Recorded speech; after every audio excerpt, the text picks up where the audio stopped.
Tasawuf itu taurah ruhaniyah. Taurah ruhaniyah, revolusi spiritual. Kalau revolusi itu mengandung apa? Radikal, ekstrim, bahkan teror.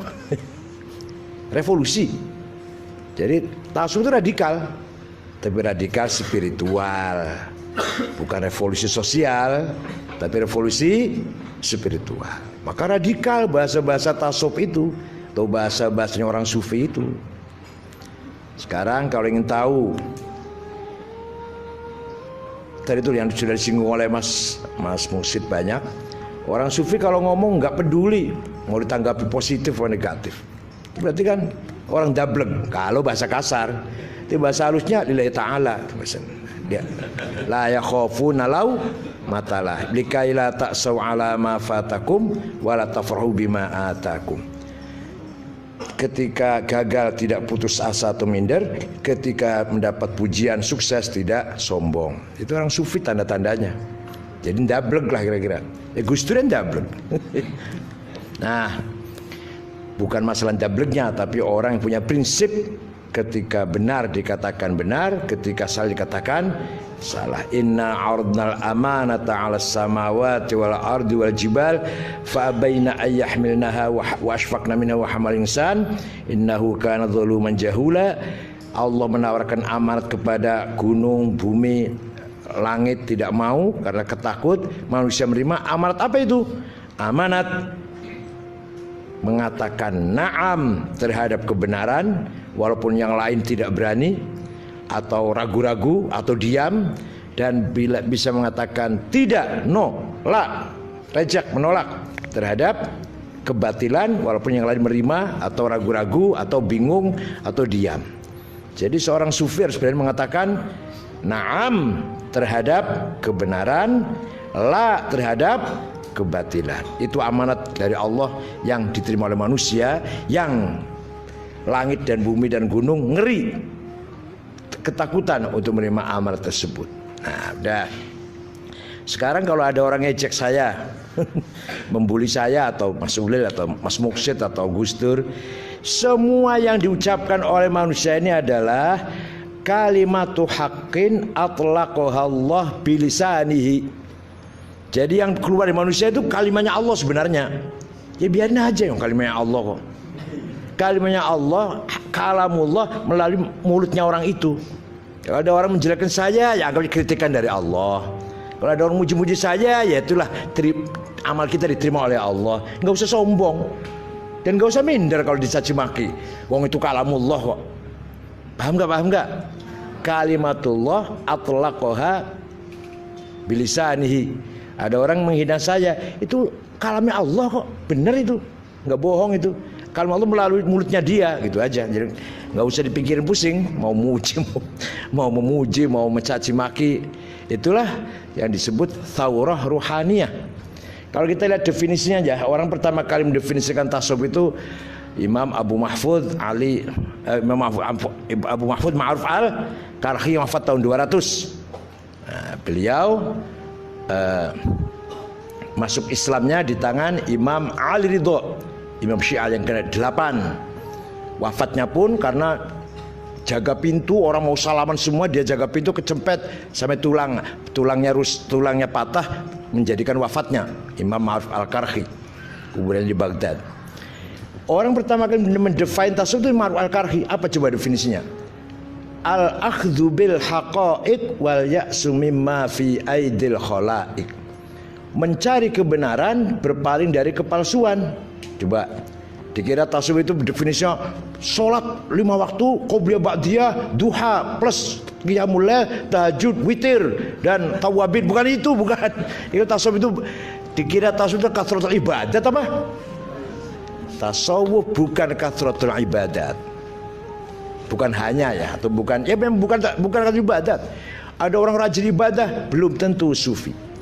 Tasawuf bukan akhlakul karimah, bukan. Akhlakul karimah itu masih penampilan lahir, suluk perilaku. Ada tamu hormat, ada guru cium tangan, orang tua kita hormati. Belum tentu hatinya, belum tentu sikapnya itu menjadikan makom dalam hatinya. dari suluk lahir saja. Ada orang fakir nyumbang, belum tentu menjadikan makom di dalam ruhaninya. Baru akhlakul karimah. Jadi tasawuf itu bukan akhlakul karimah, lebih dari itu. Bukan kasratul ibadah, lebih dari itu. Bukan pula ilmu hikmah, ilmu kejadogan, bukan. Di pedang nggak mempan atau jalan di atas air atau terbang atau pagar nusa itulah. Kelapa dibuka ada benderanya, bukan itu tasawuf, bukan. Itu namanya ilmu hikmah. Tokohnya juga lain. Tokoh ilmu hikmah itu siapa? Ali Al-Buni, Ad-Duraibi, At-Tilimsani, kitabnya namanya Syamsul Ma'arif, apalagi Syumusul Anwar. Itu tokoh-tokoh ilmu hikmah. Mujarobat, itu tokoh ilmu hikmah, bukan sufi, bukan, lain, golongannya lain lah, rentetannya lain, urutannya. Nah, oleh karena itu tasawuf adalah mencari hakikat, mendapatkan hakikat yang sebenar-benarnya dan berpaling dari kepalsuan. Padahal kita ini hidup di alam yang penuh dengan kepalsuan. Ada kepalsuan gelar, ada kepalsuan sorban, gamis, ada kepalsuan jenggot, ada kepalsuan dasi jas. Dikira kalau pakai jas pakai dasi nggak banyak hutangnya apa? Ada kepalsuan jabatan. Dikira orang kalau pejabat tidurnya nyenyak apa? Belum tentu. Belum tentu pejabat tidurnya enak. Apa dikira kalau sorban besar itu pegang kunci surga apa? Sama sekali tidak. Oleh karena itu tasawuf adalah mencari kebenaran, berpaling dari kepalsuan. Usahakan Anda ini kalau melihat sesuatu kebenarannya, hakikatnya, jangan kamuflase lahirnya. Usahakan. Lihat perempuan jangan dulu cantik, jangan, pelan-pelan, betul-betul cantik apa enggak. Lihat orang besar, tinggi, kepalanya botak, oh pinter, bukan. Atau pakai gamis, bawa tasbih, serbannya besar, alim, alah. Itu yang keluyur-keluyur di Jawa Timur tuh. Guru Bidaiyah di sananya itu. Kalau beliau orang penting nggak keluyur-keluyur Jawa Timur. Kalau orang penting, beliau punya kedudukan atau punya wazifah lah, punya kerjaan yang berat. Nggak mungkin seenaknya berbulan-bulan, berminggu-minggu keluyur-keluyur di Madura, di tapal kuda. Syaul Azharnya cuma 3 hari cepat-cepat pulang Syaul Azhar karena banyak kerjaan. Enggak sih.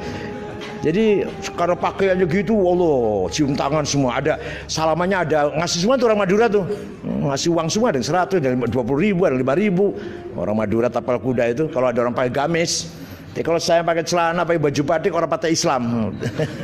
Nah ini namanya masih terpengaruh dengan penampilan pakaian, namanya masih belum mendapatkan hakikatnya. Sekali lagi, ayo kita belajar bagaimana menilai seorang atau apa saja itu hakikatnya, gitu ya. Jangan sampai tertipu oleh kepalsuannya. Kemudian berkembang definisi tasawuf oleh Zunnun Al-Misri. Apa? Mulai ada interaktif ini. Qaumun atharullah ala kulli syai' fa atharahumullah ala kulli syai'.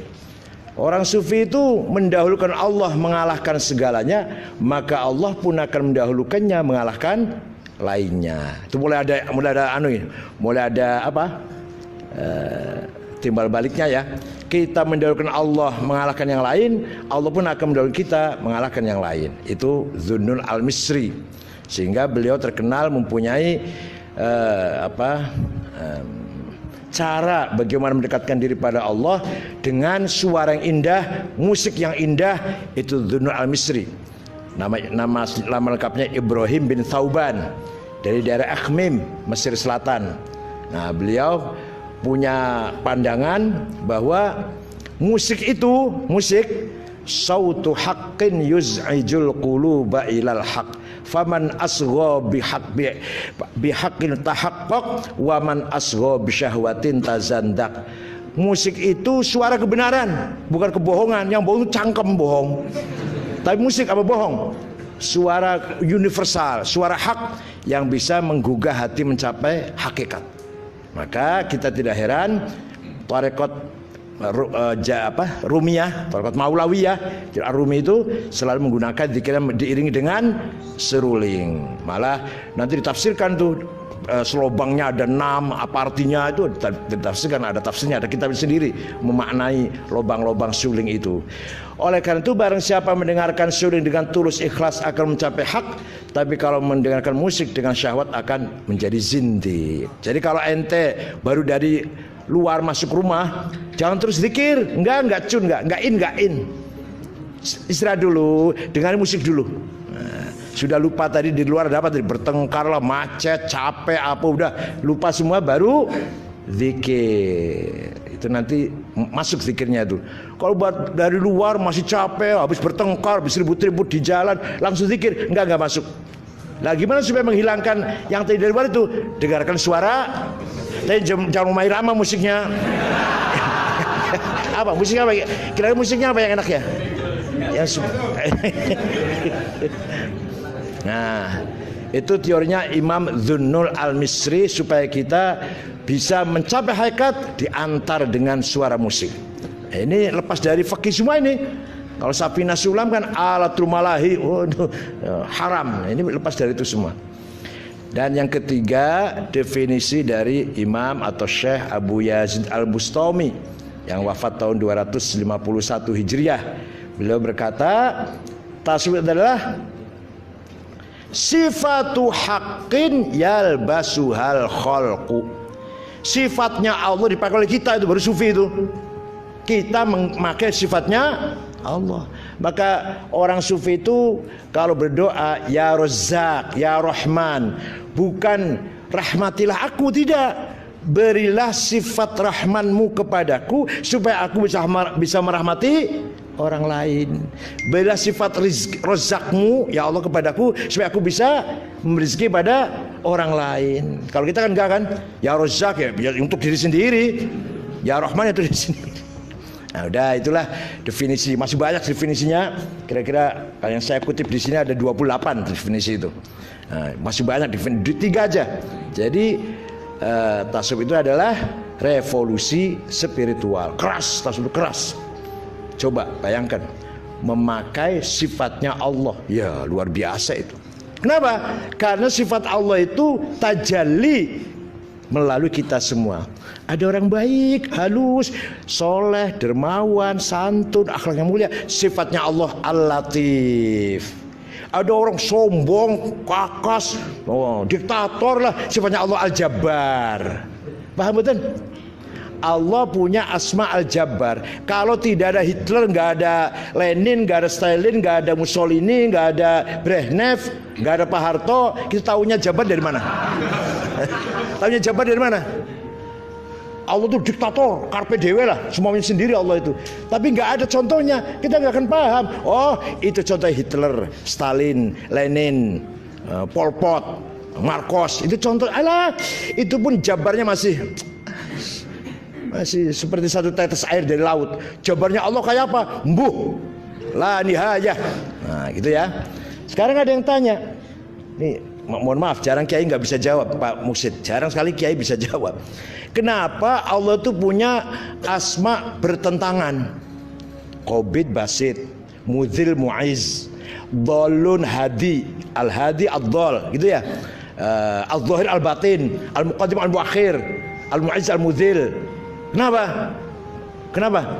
Karena Allah itu wujud yang mutlak, la bidayah wala nihayah. Maka sifatnya yang jerone sifat sawarnane. Coba kalau kita kan terbatas. Kalau kita orang terbatas, maksudnya, oh itu orang baik, oh itu orang jelek, oh itu orang dermawan, oh itu orang pelit. Satu sifatnya coba. Oh itu orang bertakwa, ini orang kurang ajar. Karena terbatas.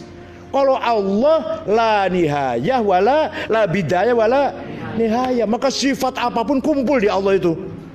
Yang memberi kaya, yang memberi miskin, yang memuliakan, yang menjatuhkan, yang memberi petunjuk, yang memberi, yang menyesatkan. Walhasil sifatnya Allah itu, asmanya Allah selalu berpasangan ada dalam diri Allah. Karena tanpa batas Allah itu. Oleh karena itu kita ini sebagian kecil adalah, dikatakan kecil juga terlalu besar sebenarnya. Kita ini sebagian Allah sangat kecil, manifestasi dari asmanya Allah. Ada orang pinter, oh ada sifat al-alim. Orang goblok, ya ada sifat, ada dari asma al-mudhil. Ada orang mulia terus wali kota baru 2 periode langsung gubernur langsung presiden. Oh itu al-mu'izz. Paham nggak? Ada orang pinter tapi nggak naik-naik, ya. Al-Qabid barangkali. Semua yang ada adalah manifestasi dari asmanya Allah. Semua baik, nggak ada yang jelek. Baik jelek itu kita. Oh ini cantik, oh ini jelek, kita itu. Kalau bagi Allah menciptakan semuanya baik. Coba kalau lihat kita kecoak, baik nggak itu? Baik, pinter banget Gusti Allah bikin kecoak. Lihat apa misalnya ulat, cacing, waduh pinter banget. Ayo saya mencari di mana mulutnya cacing, sulit kan? Nah kalau gitu ini biar ketawa, itu di mulutnya cacing. Saking indahnya ciptaan Allah sampai kita nggak paham dengan ciptaan Allah. Semua baik. Nah oleh karena itu ketika ada orang baik dan orang buruk, ini baik semua. Laisa fil imkan abda'a mimma kan. Di alam semesta ini, di alam ini, makhluk ini sudah sangat sempurna. Ada Gus Dur, ada Amin Rais, ada Megawati, ada Jokowi, ada SBY. Semua menampilkan tajalli dari sifatnya atau asmanya Allah. Yang namanya sempurna, coba sekarang namanya sempurna.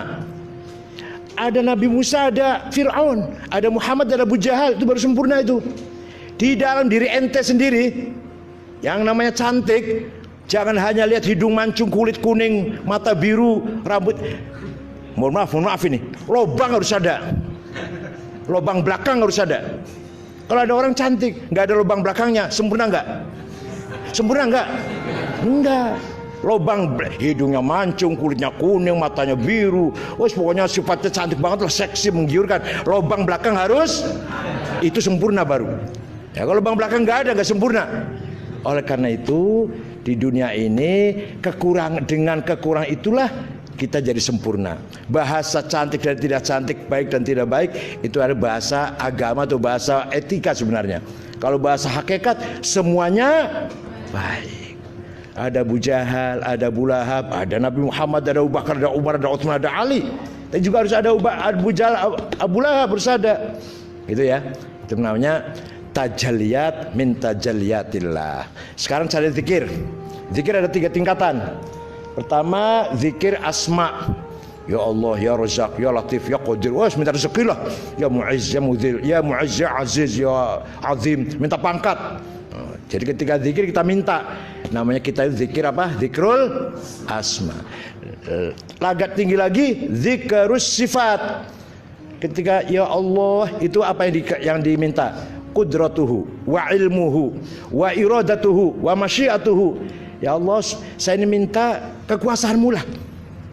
Minta terserah panjenengan wis, terserah panjenengan, terserah kehendak panjenengan, terserah kehendak engkau.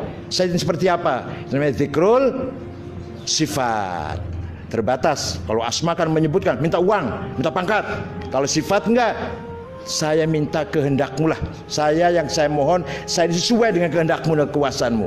Yang paling akhir zikruz zat. Ketika kita zikir ya Allah, tidak ada permintaan. Apalagi uang atau pangkat.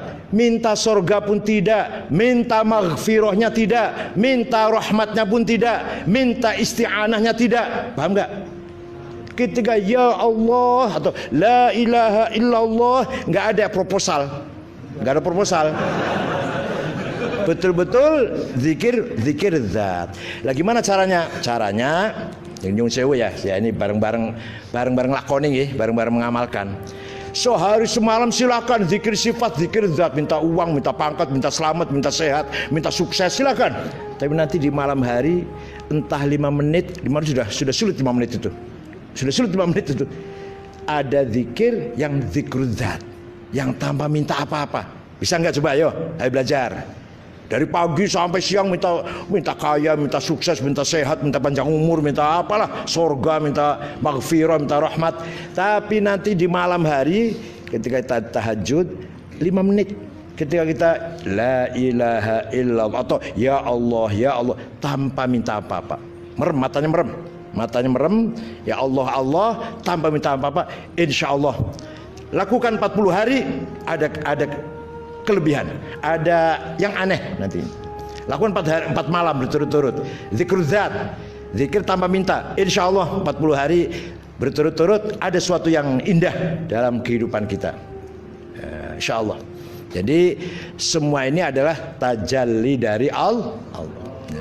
Kalau lihat istri lagi marah-marah, ya Gusti Allah lagi marah-marah, itu aja, nggak usah diingat.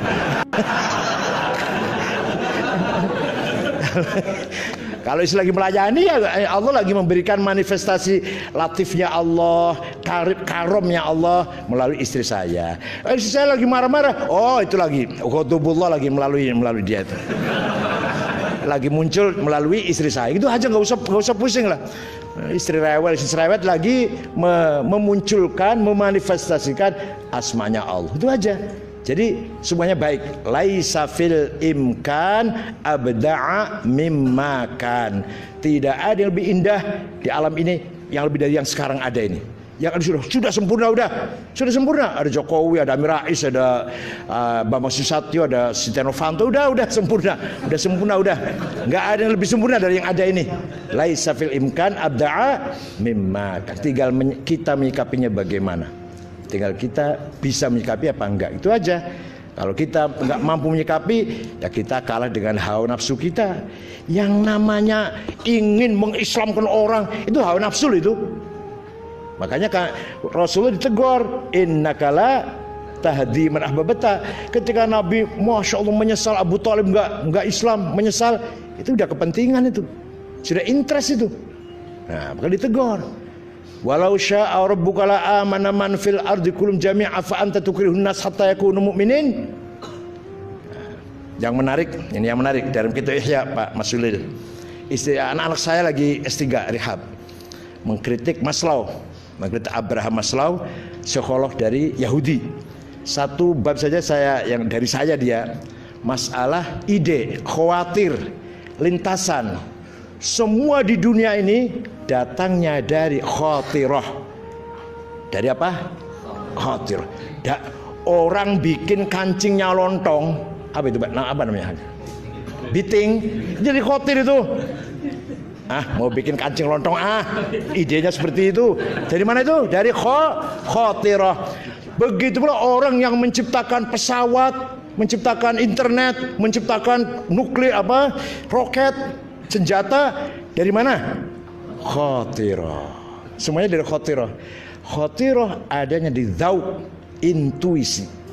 Nah, itu menurut Maslow, intuisi itu semuanya jelek, nggak ada baiknya lah. Kalau ada orang kok baik, pasti faktor dari luar. Ada undang-undang, ada aturan, ada agama, ada etika, ada masyarakat yang mengekang. Maka orang yang kelakuannya baik itu sebenarnya jiwanya nggak sehat, karena ada tertekan. Sebenarnya mau ada uang mau ngambil, ada perempuan cantik mau pegang, lalu nggak pegang, takut pada undang-undang, pada polisi, pada aturan, pada etika. Berarti orang nggak sehat jiwanya. Gak sehat, kata Maslow. Kata anak saya Imam Ghazali, bahwa dzauq itu tempatnya khawatir. Khawatir ada 4. Khawatir Rabbaniyah, ide dari Allah. Ini panjang ceritanya ini. Nanti bisa antara lain kalau kita pelihara, kita pupuk menjadi hidayah. Terus maju lagi menjadi ma'rifat, kasyaf, ilham. Itu namanya khawatir Rabbaniyah. Yang kedua, khawatir malakutiyah. Dalam contoh Imam Ghazali, seni itu baik seni apa aja, datang dari malaikat, bukan dari bangku sekolah. Orang bisa menciptakan lagu, tapi jangan jiplak lagu India loh. Dangdut ini menjiplak lagu India. Yang betul-betul menciptakan lagu, orang Indianya lah, udah orang Indianya sana, atau orang Mesirnya. Itu datangnya dari malaikat. Atau seni lukis, kok bisa lukis seperti itu? Dari khawatir dari malaikat, malakutiyah, yang disebut tadi singgung ilmu laduni, atau apa? Ilmu laduni atau ilmu satu lagi apa istilahnya? Ilmu yakin atau hakul yakin, boleh lah itu. Itu dari malaikat. Yang ketiga, khawatir nafsaniyah, ide yang datang dari hawa nafsu. Nah, hawa nafsu ini di mana-mana ikut, di pasar, di jalan, di kantor, di masjid. Hawa nafsu ikut terus. Maka kata orang sufi, a'daina an-nafs. Hawa nafsu itu musuh yang paling utama. Nabi Muhammad bersabda, roja'na minal jihadil asli al jihadil akbar ala wa jihadun nafs. Coba orang mau ikhlas, nafsunya datang. Saya kalau jadi anggota DPR, nanti jadi anggota Banggar. Anggota Banggar sekali ketok memutuskan anggaran, apa anggaran Telkom, apa anggarannya Garuda, apa anggarannya departemen, nanti saya dapat bagian sekian persen. Kita kumpulkan lama-lama sekian miliar uang saya, nanti saya mampu beli rumah di Menteng. Di rumah di Menteng kita kumpul lagi bisa ganti mobil. Itu namanya dari mana tuh? Dari mana nih? Khawatir nafsaniyah. Bukan dari setan, bukan. Setan nggak bisa kayak gitu. Itu setan aja lihat, oh pinter banget ini orang. Saya aja nggak bisa itu. Saya aja merencanakan itu nggak bisa. Bikin proposal, bikin sistemnya, bikin caranya supaya korupsi nggak ketahuan. Saya nggak bisa itu. Ampun deh kata setan. Ini orang pinter. Maka di Jakarta ini banyak sekali syuyukhus syayatin. Yang paling baik itu kalau sudah dari hawa nafsu. Kelihatannya sholat padahal hawa nafsu. Kelihatannya lillahi ta'ala padahal lihawahu. Afamanit takhudha ilahahu hawa. Banyak orang yang mengambil Tuhan, menyembah hawa nafsu. Wala yaghurrannakum billahil ghurur. Kamu jangan terpedaya oleh hawa nafsu yang kelihatannya billah, demi rakyat, demokrasi, hak asasi, keadilan. Alas. Ketika masih muda demo, begitu jadi pejabat layak di demo itu. Harus di demo malah. Waktu belum jadi pejabat ikut demo ideal demi rakyat, demi tegaknya hukum. Dia jadi pejabat wajib di demo malah. Nah, jadi yang paling sulit itu kalau sudah wala yaghurrannakum billahil. Kalau jangan ketipu perempuan, jangan ketipu uang, yang lain sudah gampang. Jangan ketipu sesuatu yang kelihatannya atas nama Allah padahal hawa nafsu. Maka dalam kitab Ihya ada Asnaful Maghrurin. Beberapa orang terpedaya oleh hawa nafsunya itu paling banyak kiai, paling banyak 11. Kalau kiai itu pasti punya hurur, hurur lah, sombong. Saya ahli fikih, saya ahli bahasa Arab, saya ahli sejarah, saya ahli filsafat. Nggak ada orang di sini yang paling pintar lebih dari saya. Saya hafal Quran, bolak-balik melapalnya bukan. Saya hafal Alfiyah. Orang paling banyak maghrur adalah para ulama 11 sampai. Ini kata Imam Ghazali bukan kata saya. Kata siapa nih? Kata Imam Ghazali kata saya nanti kata saya. Semuanya maghrur ini. Kali sholat Jumat di Monas, sudah maghrur banget itu. Maghrurin. Tidurnya di Istiqlal, sholatnya jadi Istiqlal tempat tidur. Molor, ngeces, ngiler, ngompol barang, bikin kotor masjid, tidur. Begitu mau sholat keluar, meninggal Istiqlal menuju maghrurin orang ini. Berkali-kali saya ngomong gitu, maghrurin. Kira kalau ridho itu Allah, demi Allah bela Islam, ikut tenanan deh gue. Dari hawa nafsunya itu. Nah, oleh karena itu hati-hati ketika kita kejebak dalam wala yaghurrannakum billahil ghurur. Santri banyak sombong, banyak yang ngundang ceramah kemana mari laris sombong, dalam hatinya sombong. Apalagi banyak orang cium tangan, sombong. Doanya mustajab, bikin air langsung cespleng, sombong. Itu semuanya maghrurin, kata Imam Ghazali. Kalau sahibul jah, yang punya pangkat ada 9 macam. Kalau sahibul mal ada 6 macam. Itu dalam Ihya Ulumuddin Asnafil Maghrurin. Yang terakhir khawatir syaitaniyah, bisikan setan. Setan itu yuwaswisu fi sudurin nas, spontanitas. Kita benar digoda, ayo belok kanan yuk, ayo belok kiri yuk. Kalau kita bentak, auzubillahi minasyaitonir rajim, lari sudah. lari, nanti goda lagi, gitu setan. Jadi setan gampang lah, dilawan gampang. Yang paling berat apa tadi? Nafsu. Setan gampang, ada setan goda. Bila syaitanir rajim, dah lari sudah. Takut dilempar apalah, lari. Oleh karena itu, iman, hidayah, takwa, Allah dengan ungkapan apa segala macam terserah ente, makomat itu adanya di Dzauk. Dzauk itu tempat media dari khawatir robbaniyah, khawatir ilahiyah. Mudah-mudahan ada manfaatnya. Tapi menarik sekali diskusi ini atau pertemuan ini. Enggak cukup sekali nih, tasawuf sekali. Bicara tasawuf sekali, baru bicara definisi aja udah harus membutuhkan satu pertemuan sendiri. Tapi yang jelas mudah-mudahan sendablek-dableknya itu, kalau orang bacanya tiap hari ulak-ulak apa? Bergumulnya dengan kitab tasawuf, pasti ada atharnya, pasti ada.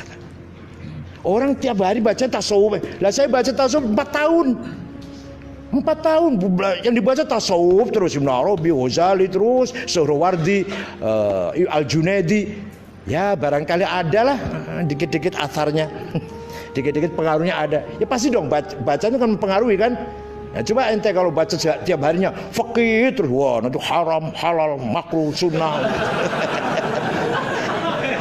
Kalau bacanya ayat-ayat perang, para siapa keluar dari rumah membunuh dan dibunuh langsung masuk surga. Yang dibaca itu terus. Walladzina ukhriju min diyarihim wa udzu fi sabili wa qatalu wa qutilu law kaffiran an sayiatihim wal khalam jannatin min anhar.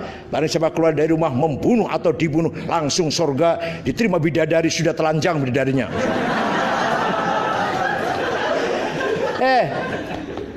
Al-Quran perintah perang itu tujuannya supaya menang, bukan supaya mati, bukan.